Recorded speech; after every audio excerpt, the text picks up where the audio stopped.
உத்தரப்பிரதேசம், உத்தரகாண்ட், பஞ்சாப், கோவா மற்றும் மணிப்பூர் ஆகிய 5 மாநில சட்டசபையின் பதவிக்காலம் விரைவில் முடிவடைய உள்ளதால் அந்த 5 மாநிலங்களுக்கும் தேர்தல் நடத்த தேர்தல் ஆணையம் ஏற்பாடு செய்துள்ளது.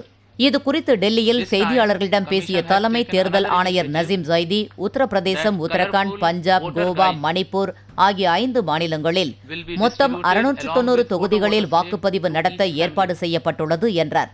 5 மாநிலங்களில் உள்ள 16 கோடி வாக்காளர்கள் வாக்களிக்க 1,85 லட்சம் வாக்குச்சாவடி மையங்கள் அமைக்கப்படும் என்று அவர் கூறினார். மேலும் 40 தொகுதிகளை கொண்ட கோவா, 117 இடங்களை கொண்ட பஞ்சாப் ஆகிய 2 மாநிலத்திற்கும் ஒரே கட்டமாக பிப்ரவரி மாதம் 4ஆம் தேதி தேர்தல் நடத்தப்படும் என அவர் குறிப்பிட்டார்.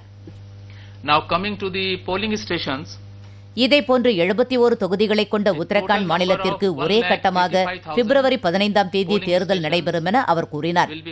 60 தொகுதிகளை கொண்ட மணிப்பூருக்கு 2 கட்டங்களாக தேர்தல் நடைபெறும் என்ற நசீம் ஜைதி, முதல் கட்டமாக 38 தொகுதிகளுக்கு மார்ச் மாதம் 4ஆம் தேதியும், அடுத்த கட்டமாக 22 தொகுதிகளுக்கு மார்ச் 8ஆம் தேதியும் ஓட்டுப்பதிவு நடைபெறும் என்றார்.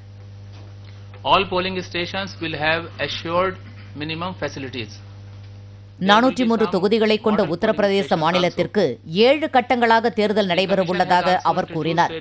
இதில் முதல் கட்டமாக 73 தொகுதிகளில் பிப்ரவரி 11ஆம் தேதி அன்றும், இரண்டாவது கட்டமாக 67 தொகுதிகளில் பிப்ரவரி 15ஆம் தேதியும், மூன்றாவது கட்டமாக 69 தொகுதிகளில் 19ஆம் தேதியும், நான்காவது கட்டமாக 53 தொகுதிகளில் 23ஆம் தேதியும், ஐந்தாவது கட்டமாக 52 தொகுதிகளில் 27ஆம் தேதியும், ஆறாவது கட்டமாக 49 தொகுதிகளில் மார்ச் 4ஆம் தேதியும், ஏழாவது கட்டமாக 40 தொகுதிகளில் மார்ச் 8ஆம் தேதியும் ஓட்டுப்பதிவு நடைபெறும் என நசீம் ஜைதி தெரிவித்தார்.